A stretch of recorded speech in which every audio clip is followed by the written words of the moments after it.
Hola, soy el pastor Vladi de Ministerios Visión de Fe en Guatemala. Hemos recibido el encargo de hacer un desarrollo del Evangelio, es decir, de los libros del Nuevo Testamento, en su cosmovisión judía del primer siglo, tal y como lo pensaron los escritores, especialmente Pablo, Juan y los que hemos estudiado. En ese sentido, hemos ya hecho algunos desarrollos como Gálatas, Hebreos, Apocalipsis, y ahora estamos haciendo Romanos. Espero que esto le permita crecer en su entendimiento de la escritura y su conexión con el Testamento de los Antiguos.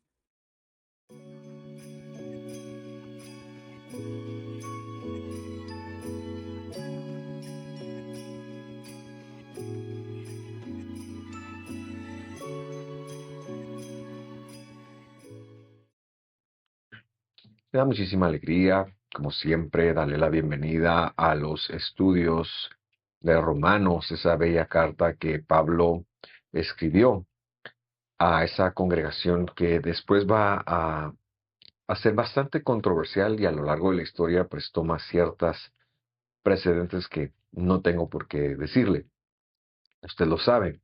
Hoy queremos ver el versículo 28, 29 y 30, en donde se habla de todos para bien, pero también lo que muchos han entendido como la predestinación. Yo lo he llamado prodestinación en función de irme con la lingüística que el texto expresa acá.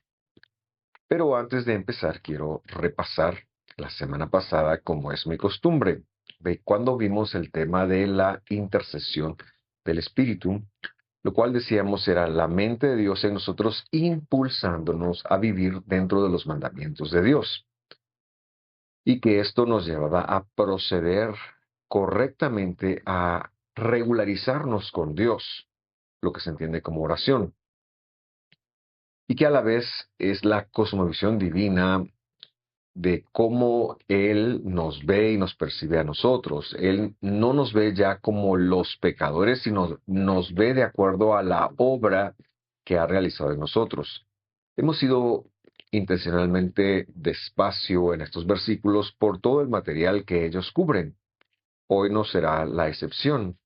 Por eso es que yo le invito a que vamos de una vez a ello y empezamos con el versículo 28. Lo estoy leyendo en la Nueva Versión de las Américas, la cual dice, y sabemos que los que aman a Dios, todas las cosas cooperan para bien. Esto es, los que conforme a su llamado, los que son llamados conforme a su propósito. Y lo primero que quiero hacer antes de comentar este versículo que tantas veces se ha usado para decir que no importa lo que pasa, todo es para bien, quiero enfocarlo con un dato histórico, y es que en los manuscritos más antiguos, como el bizantino, por ejemplo, usted sabe, nosotros leemos el Nuevo Testamento del siglo XII, compilado en el siglo XV, pero luego de esto fueron apareciendo muchos otros manuscritos que por ser más antiguos tienden a ser más fidedignos con respecto de lo que se escribió, debido precisamente a su antigüedad. Y lo que encontramos en muchos de ellos es que el texto sugiere que la correcta lectura acá debería de ser, y sabemos que los que aman a Dios, todas las cosas cooperan para Dios, sustituyendo Dios en función del bien, porque en últimas Dios es el bien. Realmente esto no es determinante ni cambia en algo la forma como lo vemos, pero pienso que es bueno ser honesto, incluso con estas cosas. Ahora bien, las implicaciones de esto son que Dios entonces es el único ser que tiene la capacidad de que todo lo que nos pasa en la vida, bueno o malo, voy a llamarle, funcione o ayude o coopere para el bien. Pero quiero señalar algo. Él no está obligado a hacerlo. De hecho, muchas cosas negativas o malas que nos suceden no son parte de su plan divino, sino el resultado de nuestras malas decisiones. Por lo que no hemos de culpar a Dios cuando algo nos sale mal, y como hemos dicho, Dios sí puede volverlo todo para bien. O sea, yo a sabiendas de que estoy quebrantando la palabra de Dios, no puedo decir, bueno, voy a hacer esto porque al final del día todo va a salir bien porque todas las cosas ayudan al bien. Que él puede hacerlo es correcto, pero él no está obligado a hacerlo.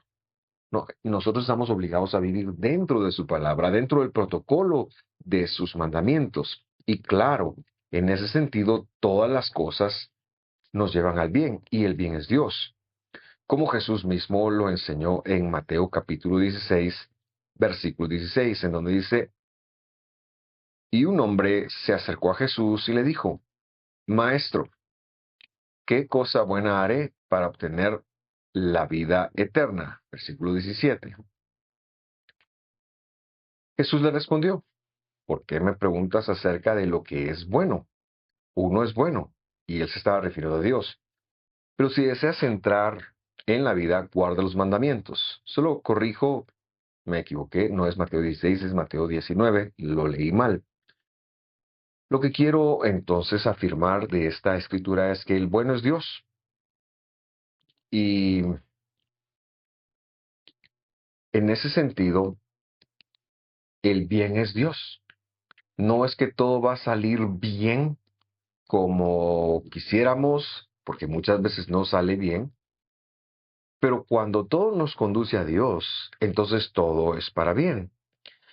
Ahora, y volviendo a nuestro verso de Romanos, a mí lo que realmente me llama la atención es los que son llamados conforme a sus propósitos, que es lo que quiero hablar, porque en eso se basa esta clase. Porque tenemos que entender y tenemos que conectar que es precisamente lo que hemos venido hablando, que es el poder de Dios, que es la mente de Dios en nosotros, la que nos llama. Ahora, el pasaje de la Escritura hasta el versículo 20, eh, hasta Romanos 27, perdón, ha estado hablando precisamente de la mente de Dios. Y ahora va a tener un breve cambio, que es lo que yo quiero que usted note. Ahora va a regresar a un tema que habíamos hablado, me refiero al libre albedrío. Y sosteníamos y lo confirmamos ahora que no existe para salvación un libre albedrío porque no es que nosotros conozcamos a Dios, no es que nuestra capacidad nos lleve a conocer a Dios, es que fuimos llamados. Y me gusta la pasividad de ese verso porque no implica una acción en el hombre, en hombre alguno, ni en mí. Y es que yo no me llamé, yo no creí en Dios, yo fui llamado por Dios. Y la acción aquí cae, el pasivo no lo dice, pero obviamente sabemos que es el bien, o sea, es Dios. Así que no encontramos a Dios, Él nos encontró. El siguiente verso lo confirmará, pero lo que yo quiero hacer con usted es establecer un criterio de elección. Vamos a establecer lo que le he denominado el contexto divino de la elección, porque está en la escritura. Y el paradigma es muy fácil, es el siguiente. No llegamos a Dios, no conocemos a Jesús. No es que yo por mis propias habilidades me percaté de que Él había venido a la tierra, quizás lo hemos escuchado muchas veces en que reciba a Jesús, acepte a Jesús, recíbalo en su corazón, pero no se trataba de eso, se trató de que yo no hubiera encontrado por mis medios a Dios, a pesar de nacer en un hogar cristiano, a pesar de nacer en un hogar que creía en Él y que lo profesó desde niño. No, es que Dios me tuvo que llamar. Yo soy un sujeto pasivo y no puedo hacer el suficiente hincapié en esto, porque el mérito no radica en el hombre. Eso entonces nos coloca en una posición de preguntarnos cuál es el criterio de elección de Dios, cómo es que Dios hace para elegir. Y para ello vamos a Deuteronomio capítulo 6 de Barim, se dice en hebreo, perdón, capítulo 7, versículo 6. Y leemos, allí dice, porque tú eres pueblo santo para el Señor tu Dios. Está hablando a su pueblo. El Señor tu Dios te ha escogido, mire esto, para ser pueblo prototipo, suyo de entre los que de todos los pueblos que están sobre la superficie de la tierra. Y aquí se está hablando al pueblo de Israel. Ahora bien, ¿nos aplica esto a nosotros? Por supuesto, usted lo verá en los siguientes versículos, pero lo que queremos señalar también como un aporte a ello es que la iglesia como tal, la palabra es congregación. El nombre propio del proyecto de Dios se llama Israel. Y por supuesto empezó con una promesa a Abraham, a su hijo y a su nieto, que se extendió a su descendencia. Empezó como algo genético, pero es que lo que Dios siempre tenía en mente era alcanzar de muchas otras naciones. No quería restringirse, no lo restringió lo genético, no estaba esto exclusivamente apartado para los hijos de los patriarcas, sino que Dios tenía en mente muchas otras personas. Y todo el tiempo en la Biblia, desde que Israel, los hijos genéticos de Jacob descienden a Israel, vemos que empieza a unirse gente. Caleb es uno de ellos, Rahab es otra de ellas. En fin, hay una gran multitud mixta que sale con ellos y cuando entran pasan un tiempo, pasan un proceso, pero lo que Dios está haciendo es que los está llevando a su proyecto y su proyecto tiene un nombre propio, se llama Israel. De tal forma que cuando Dios mismo viene en el primer siglo, esto sigue intacto, Él sigue cumpliendo la promesa a los patriarcas de ellos serán mi pueblo y yo seré su Dios. Pero ahora las 10 tribus del norte ya no están, solo hay 2 tribus y Dios empieza a llamar a muchas. De hecho, todos los primeros que llamó son de esas 2 primeras tribus, como Pedro, Juan, Pablo, todos los escritores del Evangelio. Pero que a partir de Hechos nosotros vemos que Dios intencionalmente empieza a llamar de muchas naciones, gentiles de todas las naciones, hasta llegar a nosotros. Cuando conocemos a Jesús, somos llamados, es decir, Dios nos llama, nosotros no somos como tan buenos para encontrarlos, Dios nos llama y en ese sentido nos hace parte de su pueblo. A esto es a lo que se refiere con primero, con un puñado de gente que Dios les ha escogido, les ha llamado para ser un pueblo prototipo. ¿Qué quiere decir eso? El modelo de cómo Él va a ser con todos los demás que están en la superficie de la tierra. Romanos, en este sentido, está hablando, cuando dice fueron llamados conforme a su propósito, está hablando de ese prototipo. Leamos el versículo 7 de Deuteronomio 7. El Señor, dice, no puso su amor en ustedes, va a decir, ¿por qué no lo puso? Ni los escogió, que es lo que estamos hablando, criterio de elección, por ser ustedes más numerosos que otro pueblo. Es que si nos hubiera escogido por ser los mejores, quizás hubiera escogido al pueblo más numeroso de esa época, quizás a los chinos, quizás a alguien que le sacara ventaja. Pero es que él iba a hacer algo especial con ese pueblo. Porque dice, pues eran los menos de todos los pueblos. Claro, cuando Dios llama a Abraham, es Abraham y Sara. Y poco a poco esto fue creciendo, pero nunca podemos pensar, ni siquiera en Egipto, que Israel fue la mayoría, que Israel era un gran pueblo o que se lo merecía. Y repito, en ese momento inicial, como descendientes genéticos. Pero incluso ahora, Dios, que sigue llamando, no es que se fije en los números, sino que Él tiene un llamado para las personas. Verso 8 dice, mas porque el Señor los amó, número 1, y guardó el juramento o pacto que hizo a sus padres o a los patriarcas, el Señor los sacó con mano fuerte y los redimió de casa de servidumbre de la mano de Faraón, rey de Egipto. Y es que si primero el plan de Dios era que ellos bajaran y descendieran a Egipto y vivieran lo que vivieron allí, ahora Él está listo para ser un pueblo de ellos. Y los 2 criterios que se establecen son, en primer lugar, el amor de Dios, el cual no radica en un mérito de persona alguna, radica en Dios, no radica en la humanidad. ¿Por qué nos escogió Dios? Porque nos amó.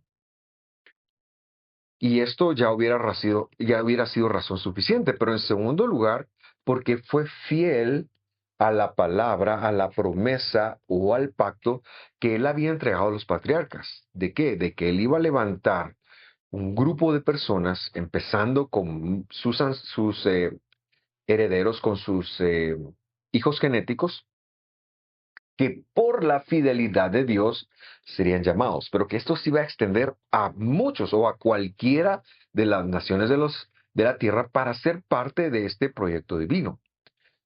Por lo tanto, enfatizamos, hay dos criterios de elección. En primer lugar, el primero se llama el amor de Dios, la acción de Dios. De tal manera amó Dios al mundo que entregó a su Hijo su cuerpo, y su fidelidad, fidelidad al pacto, a la promesa que Él hizo.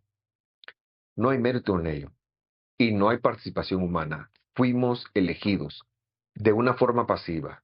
¿Por qué Dios lo hizo? No lo sé. No creo que sea tan importante. Hay que estar agradecidos porque lo hizo y hay que convertirnos en socios de que los demás que ha elegido también lleguen a Él. Para esto tenemos que dar testimonio. Pero quiero dar una tercera razón de elección, y esta se encuentra en el Evangelio en la primera carta de los Corintios, capítulo 1, versículo 26. Y leemos la Nueva Biblia de las Américas, en donde dicen, pues consideren, hermanos, su llamamiento. Está hablando de lo mismo, de cómo fuimos llamados, de la elección. No hubo muchos sabios conforme a la carne, ni muchos poderosos, ni muchos nobles, sino que Dios ha escogido lo necio del mundo para avergonzar a los sabios. Y Dios ha escogido lo débil del mundo para avergonzar a lo que es fuerte. También Dios ha escogido lo vil y despreciado del mundo, lo que no es, para anular lo que es. Por lo tanto, y el versículo 29 termina contundentemente diciendo, para que nadie se jacte delante de Dios. En otras palabras, el tercer criterio de la elección de Dios por nosotros sería que Él quiere que seamos herramientas e instrumentos en avergonzar a aquellos que se creen fuertes delante de Él, en aquellos que se creen sabios o en aquellos que se creen lo que quieran. No está hablando solo de que escogió a los peores y hay que quedarnos así, ¿no? Está hablando de que nosotros somos instrumento de Dios en demostrarle al mundo lo que Él puede hacer con alguien más. Ese es el tercer criterio de elección. Con todo este trasfondo, quiero regresar a hacer la lectura de Romanos 8:28 para que entonces hagamos una conexión más antes de pasar al 29. Dice así, y sabemos, dice, que para los que aman a Dios, todas las cosas cooperan para el bien, es decir, para Dios. Y luego dice, esto es para los que son llamados. Acabamos. Nosotros fuimos llamados. No creímos en Él, no lo buscamos, no lo encontramos. Fuimos llamados. Pero luego dice, conforme a su propósito. Y esta palabra propósito, que en primer lugar denota una eh, que es de Él, no es nuestro, sino el propósito de Dios.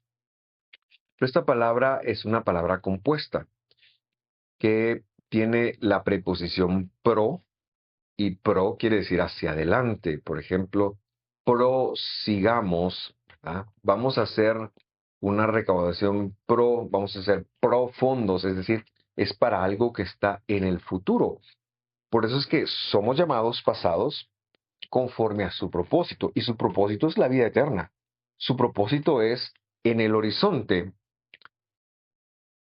que Él nos va a dar la resurrección. De hecho, esta palabra es una palabra compuesta pro, que es hacia adelante, entonces, y tesis, que es una extensión o un límite, un horizonte hacia el futuro, pero no al pasado. Esto es importante porque ahora viene un versículo que ha confundido y que ha creado muchas teologías y que ha hecho que personas se confundan. Lo primero que quiero hacerlo es leer la traducción de la Nueva Biblia de las Américas. No encontré una que lo hiciera bien y busqué muchas. Y dice la Nueva Biblia de las Américas, porque a los que de antemano conoció, yo quiero que usted vea antemano conocer, esta es una sola palabra en griego. También los predestinó es la otra palabra que quiero que vamos a aclarar, a ser hechos conforme a la imagen de su Hijo, para que Él sea el primogénito entre muchos hermanos. Este versículo, como lo mencioné, ha causado muchos problemas porque a nadie se le ocurrió, o no sé si no se le ocurrió a nadie, el leer el griego en su sentido común. De hecho, hay muchas personas y muchas vertientes. De hecho, valga la redundancia, perdón, mi cuna es una cuna presbiteriana. Y para la cuna presbiteriana, la preelección, la predestinación es una de sus creencias importantes. Sin embargo, yo quiero cuestionar eso ante la Biblia, porque la Biblia debe ser la última palabra. La predestinación representa o tiene algunos problemas, como por ejemplo, si Dios predestinó a personas, ¿cuál fue el criterio que Dios usó? Porque eso quiere decir o querría decir que si nos predestinó y luego nos hizo, entonces hizo buenos e hizo malos. Hizo buenos a algunos a los que predestinó y a los otros los hizo malos. Y esto implicaría en un Dios que no es justo. Así que si Él hace buenos a unos y malos a otros, ¿por qué? ¿Cuál es el criterio? ¿En dónde podemos encontrar un, ah, una escritura que respalde esto? En segundo lugar, si Dios ya sabía quién iba a creer en Él y quién no, eh, vemos un problema nuevamente, porque pone la elección en el hombre. Y acabamos de leer, según el contexto, que la elección es de Dios. Pero el hecho de pensar que al Dios, si Dios ya sabe quién va a creer en Él, entonces pondría a los humanos a escoger. Algunos serían buenos y algunos serían malos. Además, el leerlo así también ha dado pie a que algunos piensen, no muchos piensen, pero yo lo he escuchado, por eso lo menciono, que Dios se tiene una bodega de almas o entes en el cielo, lo cual la escritura no sostiene, y que eh, Él los predestinó allá. Sin embargo, esto tampoco sería congruente, porque ¿qué haría Dios con los que están allá y si supuestamente un alma no es pecadora y está en un round en donde no va a pecar, en donde no ha pecado, pero luego Dios no la eligiera? eh, ¿En base a qué mandaría un alma para condenarla al infierno? Y el problema es serio, o sea, me explico quizás mejor. Esto ha dado pie a la creencia que Dios tiene las almas en el cielo. Unas las va a escoger y otras no. La pregunta es, ¿en base a qué juicio Él enviaría un alma que no escogió acá? Eso sería injusto. Por lo tanto, queremos apartarnos un poquito de esta forma de ver las cosas, ya que la escritura en el verso anterior nos ha dado la clave para interpretar este versículo. Ha dicho que los que aman a Dios, que esto es algo relativo, Dios escoge, no, esto no es para todos. ¿Quiénes son los que aman a Dios? Es fácil, los que fueron llamados en un pasado conforme a su propósito o en un presente y su propósito es la vida eterna. Ahora, lo que quiero hacer es corregir las dos palabras que mencioné del verso 29 que no están bien traducidas. Y bien traducidas diría así,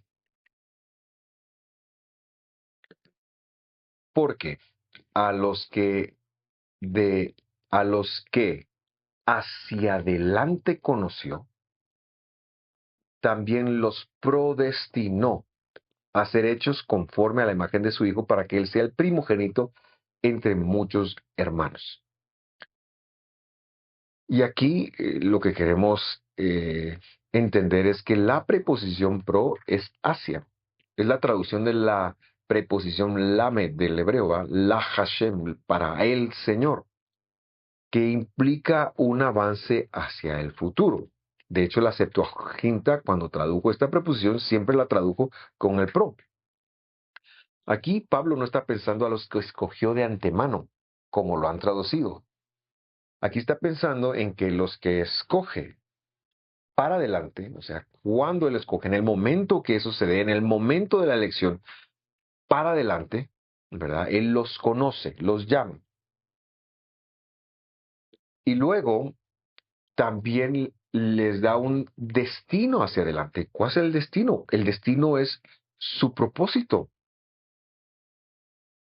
Y si nosotros lo empezamos a leer así, pues tiene un sentido. Y lo que quiero enfatizar entonces con ustedes es que cuando Dios hace la elección hacia su vida, en primer lugar, intima con usted, lo conoce, le permite conocerlo, lo llena de él. De eso hemos venido hablando con respecto de la mente del Mesías en nosotros. Él viene y nos conoce y ahora ya no nos va a ver de acuerdo a nuestro pecado, sino es que a partir de ahora nos va a ver de acuerdo a la mente de él que ha puesto en nosotros, pero también nos fija un destino. ¿Y cuál es ese destino? El destino es su propósito. Y de hecho ahí lo dice, en ser conforme a la imagen de su Hijo. O sea, empezamos un proceso de santificación, por eso no nos podemos quedar igual. Y en ese sentido, Él se convertirá en el primogénito en muchos hermanos. ¿Qué quiere decir esto? Quiere decir de la misma forma como somos coherederos con el Mesías, nosotros a partir de ahora pues vamos a caminar la senda de Él. De hecho, seremos glorificados como Él. Así que no se trata de un pre, que también existe en griego. Aquí la preposición es pro e indica una acción hacia adelante. Y es que eso implica que el creyente, cuando conoce a Jesús, no puede volverse al mundo, no puede regresar a ser la misma persona que era, no puede regresar a su apellido, no puede regresar a sus hábitos, no puede regresar a su carne, sino que ahora tiene un conocimiento, va a ser un conocimiento. Dios va a empezar una etapa para darle un destino distinto, para darle una esencia distinta que lleva una transformación hasta que Él regrese. O sea, de hecho, lo que está trabajando Dios en nosotros es que cada vez nos convirtamos más como su Hijo, como su cuerpo, como Él cuando estuvo aquí en la tierra. Y de esa forma entonces nosotros seríamos los coherederos con Cristo. La idea es que recibamos de la misma forma como Él recibió la resurrección, que nosotros también ya no, cuando resucitemos, ya no volvamos a morir. Y repito, esto es lo que Pablo ya ha enseñado y lo veíamos hace un par de estudios en función de ser coherederos con Cristo Jesús. Avanzamos con esta cosmovisión y dicho sea de paso, con esta forma de verlo que sí cuaja y cuadra con todo lo que la escritura ha enseñado y con la misma enseñanza de Pablo. Avanzamos al versículo 8:30. Y ahí dice, a los que predestinó traducen, pero ya lo hemos corregido. A los que les dio un destino, es decir, a estos los llamó, ¿verdad? A los que llamó, o sea, cuando Dios le va a cambiar la vida a alguien, lo primero que hace, y aquí vemos el desarrollo lógico, es lo primero que hace es que los llama. Ya hemos hablado de eso, ¿verdad? Los elige, que es por amor y por guardar su palabra y también para menospreciar a lo fuerte de este mundo. Y cuando nos llama, dice, a los que llamó, a esos también justificó. Y aquí vemos entonces el perdón de nuestros pecados. Aquí vemos la obra de salvación de Dios en nosotros. Y a los que justificó, dice, a estos también glorificó. ¿Y qué es glorificar? Es que nosotros hemos recibido ya en nosotros la obra de Dios, la cual está completa en el madero. y que de la misma manera como Él resucitó 3 días después de estar en la tumba, para nunca más morir, a eso se le llama glorificación. Ahora cualquiera diría, pues nosotros todavía no hemos resucitado. No, pero es que la obra del madero Él ya la hizo. Lo que pasa es que todavía no se ha manifestado lo que nosotros hemos de ser, y esto lo leeremos en unos instantes, pero antes de leerlo, yo quiero que usted sepa que este es el propósito. En primer lugar, hay un llamamiento, luego nos hace practicantes de la justicia, ¿verdad? Es decir, nosotros llevamos un proceso de santidad, eso es que nuestro destino se está cambiando, y a los que nos está haciendo practicantes de la justicia, es decir, justificados, a estos también glorificó. Y el versículo acá está en pasado simple y sencillamente porque la obra ya está hecha, aunque en nosotros todavía no se ha manifestado y no se manifestará hasta que Él regrese en su segunda venida. ¿Cómo podemos saber eso? Eso está escrito en la primera carta de Juan, capítulo 3, versículo 2, que es donde quiero aterrizar en esta oportunidad. Dice, amados, ahora somos hijos de Dios, es decir, ya tenemos el propósito de Dios. La obra de Dios está completa. Él nos ha adoptado. Pero lea, y aún no se ha manifestado lo que habremos de ser. Pero sabemos que cuando el Mesías se manifieste, o sea, cuando regrese, seremos semejantes a Él, porque lo veremos tal como Él, es decir, lo veremos tal como Él es, perdón, es decir, compartiremos un cuerpo incorruptible como es el que Él tiene. Una nota interesante para acabar esta charla es que ahora mismo estamos en el paso de ser justificados. Usted está aprendiendo a ser un practicante de la justicia, es decir, aprendiendo a tomar la palabra de Dios como el curso de acciones, paradigmas, principios, valores, comportamientos que Dios espera que nosotros hagamos en la tierra. Ahora mismo estamos trabajando y muchas veces fallamos porque todavía tenemos pecado presente en ser practicantes de la justicia. Pero el punto va más allá de eso. La glorificación lo que implica es que Dios no solamente quiere perdonar tus pecados, es que Él está trabajando en que dejes de pecar, en que el pecado sea una cuestión, en que venzas, en que conquistes cada área de tu vida. Sé que este estudio no está siendo fácil y si usted tiene dudas, yo le invito en primer lugar que lo vuelva a ver, que lea las palabras en griego, que a veces esto choca contra paradigmas de organizaciones, paradigmas de denominaciones, pero que la Biblia está encima de todo ello. Y por eso es que yo estoy tan contento de no defender ninguna denominación, sino de que lo que nos toca defender, enseñar, practicar es la Escritura. Cualquier duda, estamos a la orden. Que Dios lo bendiga, que esté muy bien. Lo espero la próxima semana para continuar con el versículo 31. Hasta pronto.